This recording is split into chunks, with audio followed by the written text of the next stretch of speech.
Time now for sports on 104.7 The Cave. Here's Ned Reynolds.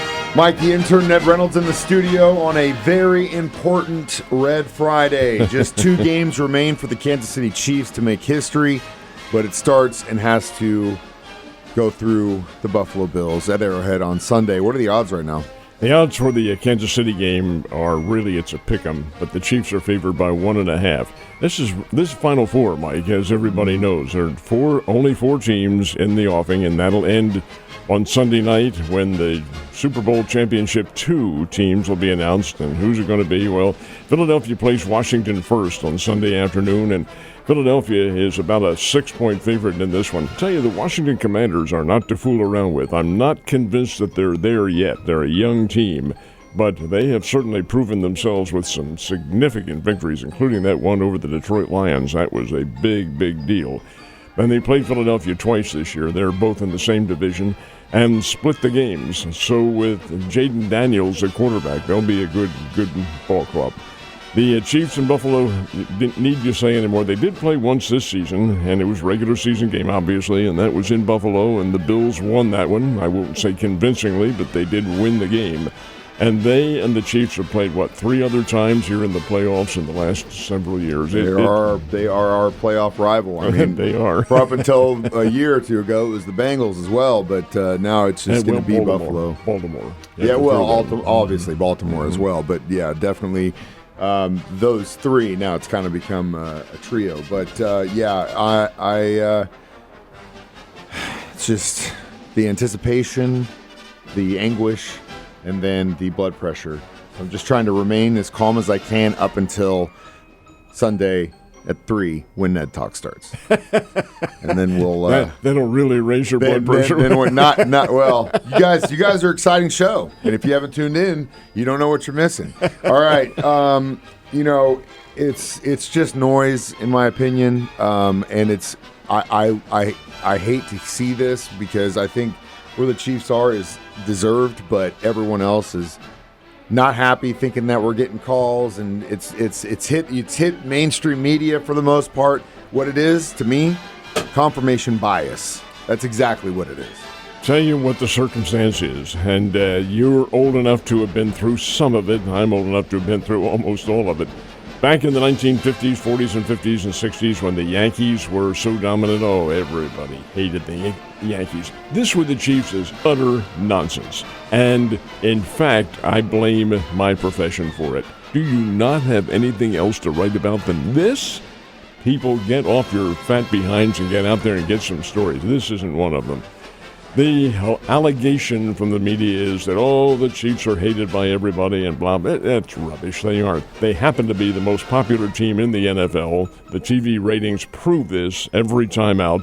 And indeed, don't have to necessarily love them, but you admire what they do. And they're going for a three-peat, which has never been done in Super Bowl history, or at least we assume they will be anyway. Have to beat the Buffalo Bills first.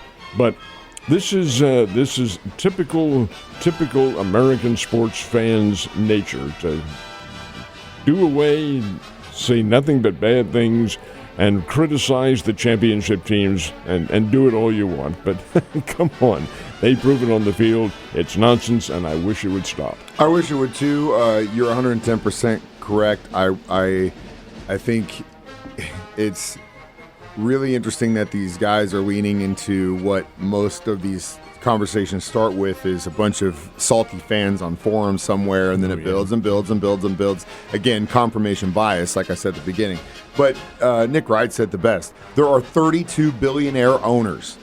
32 billionaire owners. You're going to tell me that all 31 of them got together and said, yeah, we're going to hook up the Hunt family, and we're going to let them dominate and make all the money, and it's just garbage. It's ridiculous to even consider.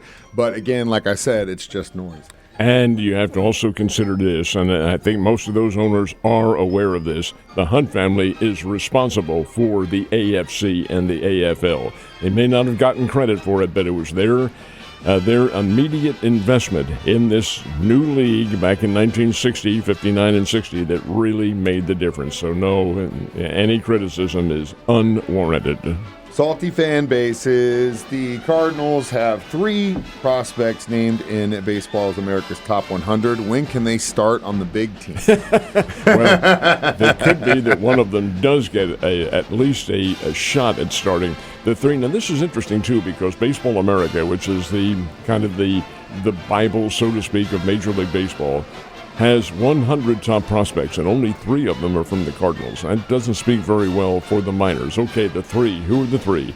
Well, the top-rated one is a guy named J.J. Weatherholt, and I'm anxious to see him play. He could very well be in Springfield this year. Weatherholt, an All-America at West Virginia, and Mike, he was the nation's, of all Division I teams, the nation's top hitter when he ended his college last June. Since then, he went to the minor leagues, blazed. He had a very early period in the minor leagues, obviously, and very short. But he was obviously worthy of all the praise he's had. He could be with the Springfield Cardinals this year. I'm hoping he is. I want to see him play. J.J. Weatherholt, he is one of them. The others we have seen. Quinn Matthews, the big 6'4", 6'5" kid from UCLA, big left-hander, he can throw, and he was down here for a short time. Mike, last year he went single A, double A, triple A, all in one summer.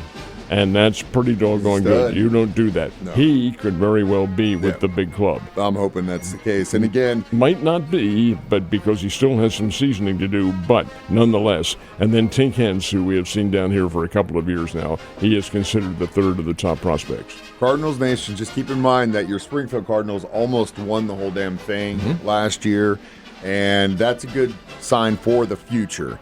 Might be kind of dire right now, but there is some help coming down the road, and we've seen them here in town, and they look like studs. So future is looking bright. So we've gone through some football. Let's go down south, even further down under. Australian Open. Who's in the finals? This is championship weekend coming up for them. Now, the big match last night was Novak Djokovic, who is a 10-time Australian winner, against Alexander Zverev, who is a touring pro and a very, very good player indeed. Well, they got through the first set, and Zverev won it 7-6 in a tiebreaker, and Djokovic retired. Now, that's not to say he retired from tennis. He retired from this match because he was injured. And the fans booed him. Now, that's totally uncalled for. The guy was significantly hindered by what he could do. He's going to hurt himself even further. He said, hey, I couldn't play because of the pain. So they have a center court interview with the winner. Zverev chewed out the fans pretty well. He said, don't do that. Here's a guy who's won this thing 10 times, played his guts out. He's 37 years old, and you're booing him. And then the rest of the fans stood up and cheered, and it was the majority of them. So Djokovic will not have a chance this year at a 21st Australian Open and 11th Australian Open, and another gem in his glittering career. And that's a shame because at 37, it's coming to an end, and he knows that. So it will be Alexander Zverev against the winner of the match between Yannick Sinner, who's the number 1 tennis player in the country, and Ben Shelton, an American player who very few are familiar with, but he is really good and hits the ball hard. Those two would play for the championship, the winner of that one against Zverev. And in the ladies' division, the championship match is all set. That's Aryna Sabalenka. She'll try to defend her championship against Madison Keys, who is an American pro who's been just very slowly rising through the ranks and is a very nice player. Those two will play for the ladies' championship. Should be for us tennis fans, a very big weekend. Definitely should be. And again, they always talk about how, just like your home state and home area, how those crowds are extremely tough. Australian crowds can be a little unforgiving, but at the same time, it's one of those situations where you've seen players play their heroes and know that they're beating them and just like be in tears because it's an emotional thing. And so big props to him for standing up for his hero because, really, that guy was a stud for so long and he's on the other side of the hill, but he's still a stud. He's playing championship tennis, so forget about it. I'd love to see one of those guys yelling from the crowd to get out there and try and do what he did, especially the same injury, too. Drury Panthers, they were on the court last night. They played in Indianapolis, which in the past has been very tough for the Drury teams. Now get this, both the Drury teams won last night.